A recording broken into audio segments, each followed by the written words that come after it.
नमस्कार दोस्तों, स्वागत है आप सभी का ऑनलाइन एडा श्री चैनल पे। काफी से दोस्तों आप सभी के बीच आज जो लेटेस्ट अपडेट के साथ इस वीडियो में दोस्तों बात करेंगे 69,000 शिक्षक भर्ती को लेकर। 69,000 की काउंसलिंग और नियुक्ति के शासना आदेश को लेकर बात करने वाले हैं। साथ में अगर बात करें दूसरी तरफ रिजवान अंसारी एक बार फिर से न्यायालय की शरण में 69,000 पे एक बार फिर से सुप्रीम कोर्ट में सुनवाई की तरफ आप सभी को देखने के लिए मिल रहा है। तो दोनों अपडेट को हम कवर करते हैं। चलिए दोस्तों वीडियो शुरू करते हैं। तो जैसा कि आप सभी को पता है कि 69,000 को लेकर सुप्रीम कोर्ट के जिस आदेश का इंतजार किया जा रहा था, समय समय पर सरकार की तरफ से बार बार बयान दिए जाते थे कि जैसे ही जो आदेश आएगा उसके बाद में भर्ती प्रक्रिया शुरू करवा दी जाएगी। लेकिन ऐसे में 18 तारीख को आप सभी को देखने के लिए मिला है आदेश। अभी तक देखा जाए तो भर्ती का जो शासना आदेश है वो जारी नहीं हुआ है। लेकिन दूसरी तरफ आप सभी को बताएं, लगातार अभ्यर्थियों के माध्यम से अधिकारियों से मुलाकात करने का जो प्रयास है वो किया गया है। और बार बार मैंने भी आप सभी को जानकारी दी है कि आपकी जो प्रक्रिया है वो सोमवार से शुरू होने की संभावना है। लेकिन ऐसे में अगर देखा जाए, अभी तक जो भर्ती के शासना आदेश को लेकर, काउंसलिंग और नियुक्ति को लेकर जो जानकारी मिली है वो यही है कि सोमवार से आपकी जो प्रक्रिया है वो शुरू हो जाएगी। लेकिन कब तक 100% हो पाएगी, जैसा कि आप सभी को पता है कि जब तक शासना आदेश जारी नहीं हो जाता तब तक ये सारी चीजें आप सभी को जमीनी स्तर पर देखने के लिए नहीं मिले। लेकिन जो आधिकारिक शासना आदेश के अंदर देखने के लिए मिलता है उसके बाद से जो प्रक्रिया शुरू होती है वो भी काफी ज्यादा महत्वपूर्ण होती है। लेकिन अभी तक किसी प्रकार का कोई भी शासन आदेश जारी नहीं हुआ है। अधिकारियों से मुलाकात की जा रही है, कब जारी किया जाएगा इसके बारे में उनका कोई भी आधिकारिक बयान देखने के लिए नहीं मिला है, जिसके माध्यम से पता चल पाए कि जो 37,339 छात्रों को नियुक्ति है वो इस दिन तक मिल सकती है। हालांकि जो जानकारी मिली है उसके आधार पर आपको बता दिया गया है। लेकिन ऐसे में एक बार फिर से मामला न्यायालय की तरफ जाता हुआ दिखाई दे रहा है। क्या होगा क्या नहीं ये बाद की बात है, लेकिन फिलहाल मामले की सुनवाई को लेकर एक बार फिर से शिक्षा मित्रों की तरफ से कहें या फिर रिजवान अंसारी की तरफ से कहें, इस मामले को लेकर न्यायालय में जो अपील है वो की जा रही है। इसके बारे में आपको ऑडियो के माध्यम से जानकारी मिल जाएगी। लेकिन उससे पहले आप सभी को बताना चाहूंगा कि इस ऑडियो का उद्देश्य सिर्फ और सिर्फ इतना है कि आप लोगों को पता चले कि 69,000 शिक्षक भर्ती के अंदर एक बार फिर से जो मामला है वो न्यायालय में जा रहा है। एक बार फिर से सुनवाई करवाने का जो प्रयास है वो किया जा रहा है। तो ऐसे में आगामी समय के अंदर हो क्या सकता है, वो मैंने आप सभी को पहले भी बताया था कि रिव्यू याचिका फाइल की जा सकती है, पुनर्विचार याचिका, जैसा कि आप सभी को पता है क्रिएटिव याचिका फाइल की जा सकती है ना। तो ऐसे में 2-3 ऑप्शंस हैं और उनके माध्यम से यहाँ पे एक बार फिर से जो याचिका है वो डाली जाएगी। एक बार फिर से सुप्रीम कोर्ट के अंदर सुनवाई हो सकती है कि नहीं होगी, ये डिपेंड करेगा जब वो याचिकाएं एक्सेप्ट होंगी। एक्सेप्ट होने के बाद ही आपको कुछ देखने के लिए मिलेगा। लेकिन ऐसे में जो रिजवान अंसारी कहीं या फिर शिक्षा मित्रों की तरफ से कहीं एक बार फिर से मामले को न्यायालय के अंदर ले जाने का जो प्रयास है वो किया जा रहा है, जो कि आप इस ऑडियो के माध्यम से सुन। मैं फिर आप सभी को कहना चाहूंगा कि इस ऑडियो का उद्देश्य सिर्फ और सिर्फ इतना है कि आपको जानकारी मिले कि 69,000 शिक्षक भर्ती के अंदर और क्या क्या हो रहा है। तो ऑडियो आप सुन सकते हैं। इस चर्चा और परिचर्चा के साथ साथियों, माननीय सर्वोच्च न्यायालय से जो जजमेंट हमें प्राप्त हुआ है उसके बारे में आप भी अवगत हैं और हम भी पूरी तरीके से अवगत हैं। एक दिन तो पूरा का पूरा अवसाद में मेरे जीवन का पहला दिन रहा होगा शायद, जब मैं इतना निगेटिव हुआ।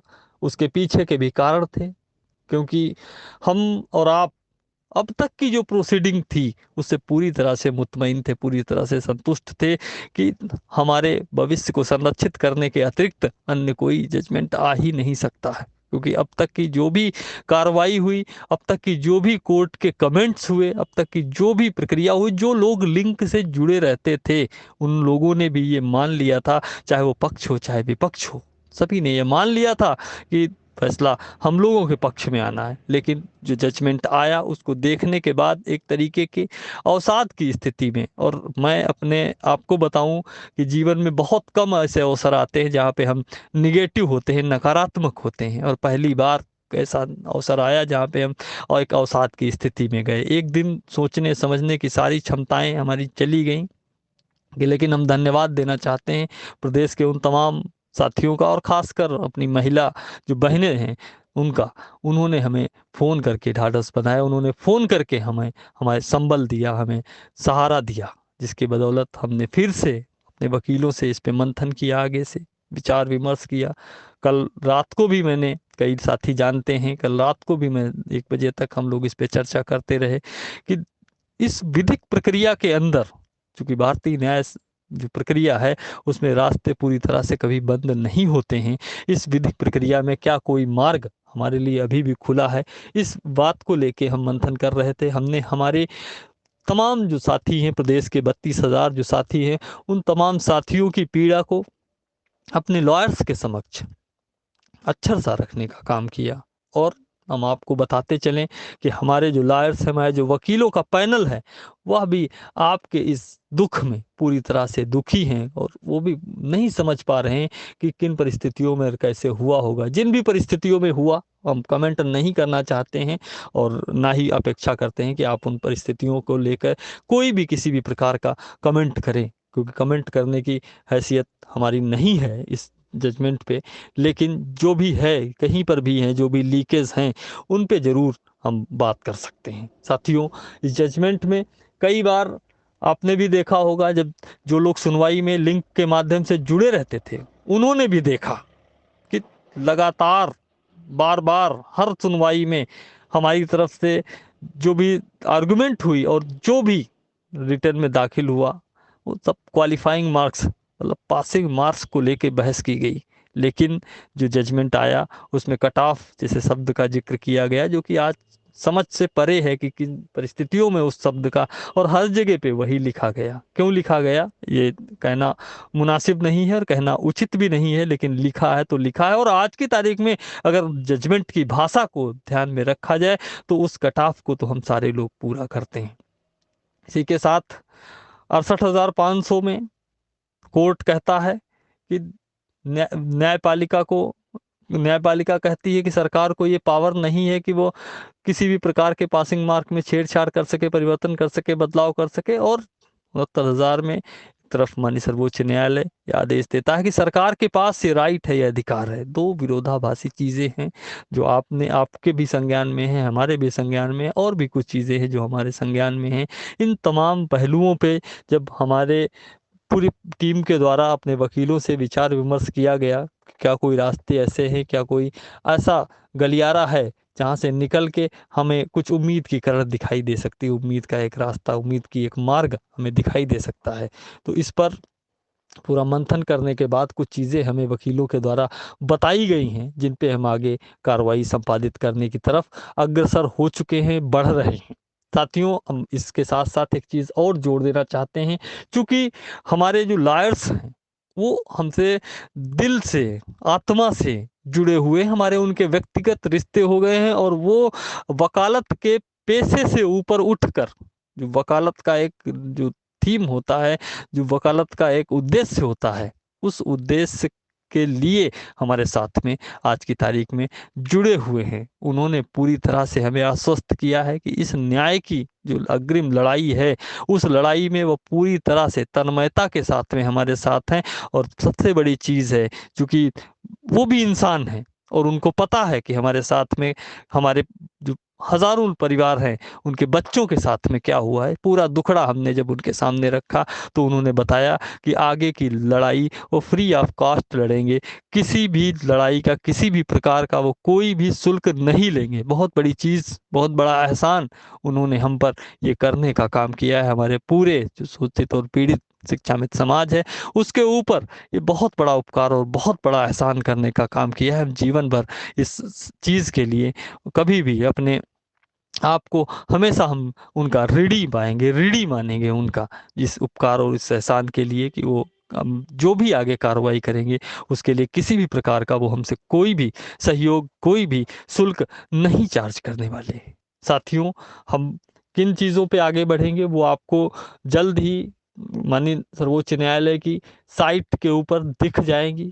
साइट के ऊपर साक्ष्यों के साथ आपके बीच होंगी, सोशल मीडिया के माध्यम से आपको पता चल जाएगी। लेकिन अभी हम जो कर रहे हैं वह हमें लगता है कि यह करना इस समय वक्त की नज़ाकत को देखते हुए करना ज़रूरी है, क्योंकि हमारे पास आज की तारीख में खोने के लिए कुछ भी नहीं है। हम जानते हैं कि पूरा प्रदेश इस समय अवसाद की स्थिति में है, पूरा प्रदेश इस समय परेशान है, पूरा प्रदेश इस समय खून के आंसू रो रहा है। ये बात हम बहुत अच्छी तरीके से जानते हैं और हमसे बेहतर शायद ही कोई समझ सकता है, क्योंकि आपके ऊपर आपकी अपनी जिम्मेदारी है, हमारे ऊपर हमारे हजारों साथियों की जिम्मेदारी है, जिन्होंने हमारे भरोसे के ऊपर भरोसा किया, जिन्होंने हमारे विश्वास के ऊपर विश्वास किया, जिन्होंने जो हमने सपना देखा था उस सपने के ऊपर उन्होंने भरोसा किया।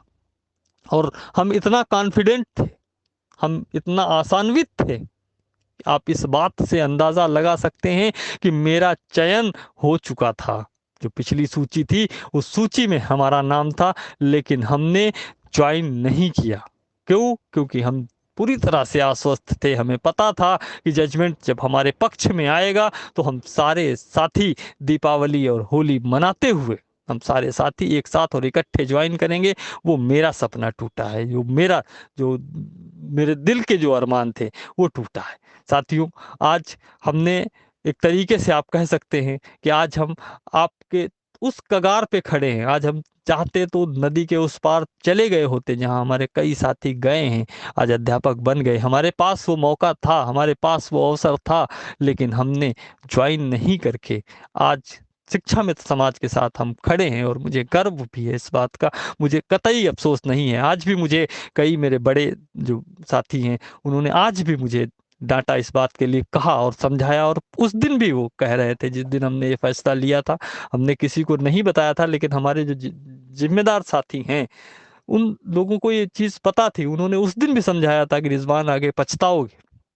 हमने उस दिन भी कहा था कि दादा आगे जो भी होगा देखा जाएगा। लेकिन आज उस समय के हिसाब से हमने फैसला जो लिया था, हमें नहीं पता था कि ऐसा समय आएगा, ऐसा भी टाइम आएगा, और ये भी हो सकता है हम इसके लिए बिल्कुल भी तैयार नहीं थे। और शायद अगर तैयार होते तो हो सकता है कुछ और सोचे भी होते। हमें अगर पता होता कि ऐसा कुछ होगा तो शायद कुछ सोच भी लिए होते, लेकिन हमें ये चीज़ें नहीं पता थी। हम कॉन्फिडेंट थे, हम पूरी तरह से आशान्वित थे, इसलिए हमने अपने खुद के पद को ज्वाइन नहीं किया और आपके साथ खड़े होना ज़्यादा मुनासिब समझा। और आज हम आपके साथ खड़े हैं, उसी चौराहे पर खड़े हैं जहां पर आप खड़े हैं। जाहिर सी बात है, जितना दर्द आपका है, भले ही एक रत्ती आप कह लीजिए, 1% आप कह लीजिए, उससे कहीं ज्यादा दर्द हमें अवश्य अवश्य होगा। इस बात को आप अच्छी तरीके से महसूस कर सकते हैं, इस बात को आप अच्छी तरीके से जान सकते हैं। लेकिन दर्द के सैलाब में डूबकर हम पड़े नहीं रह सकते घर में, क्योंकि जो योद्धा होते हैं, जो लड़ाका होते हैं, दर्द होता है, थोड़ी देर के लिए अवश्य होता है। और अगर लड़ाका और योद्धा घर में पड़े रह जाएं तो फिर जंगे कौन लड़ेगा? ऐसा हमें बताया गया, आप सभी के द्वारा हमें उत्साहित किया गया। इसके एवज में हमने फिर से खड़े होने का एक फैसला लिया है। और जो कहीं पे चूक, मैं नहीं कहता हूँ, मैंने डिवीजन बेंच में जब डिसीजन आया था मैंने साहस स्वीकार कर लिया था, लेकिन आज मैं उसे स्वीकार नहीं कर सकता हूं, क्योंकि मेरी आत्मा नहीं उसे स्वीकार करती है। कहीं से भी हम उसे स्वीकार नहीं करते हैं, किसी भी तरीके से हम उसे स्वीकार नहीं करते हैं, और इसीलिए हम आगे बढ़ रहे हैं।